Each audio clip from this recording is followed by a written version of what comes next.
kadib waxaa heshiiska uu yahay shirku inuu sii socdo qodobo muhiim ah ayaa laga hadlay maalmaha soo socdana shirku waa uu sii soconaya waxaa looga golay waa wax dadka iyo dawladda Soomaaliya ay heli karaan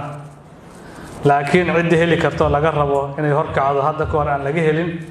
waa dawladda haatan xilka hayso oo diidan in la abuuro environment amba bay'ad amba cimilo siyaasadeed doorasho oo la isku aamini karo waxaan aaminsanahay oo hoos laga xariiqay taa hadaan la helin dalku inuu khatar ku sugan yahay in la heli karo habka ugu sahlan oo lagu heli karna ay tahay dawladda hadda jirta damaca guracaan ee ku jira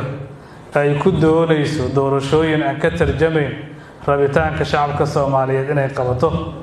calaamadaha ama astaamaha ugu horeeyayna waxay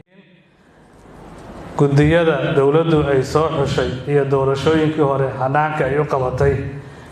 gudiyada ay soo xushay dadka ay u magacaawday meelihii ay lahaayeen meel aan ahayn bay geysay cidii nabadgelyada ka shaqeynaysay ama mukhaabaraadka ahayd ama niisa ahayd waxay mudan tahay shaqadeeda in loo daayo laakiin aan siyaasadda la dhaxgelin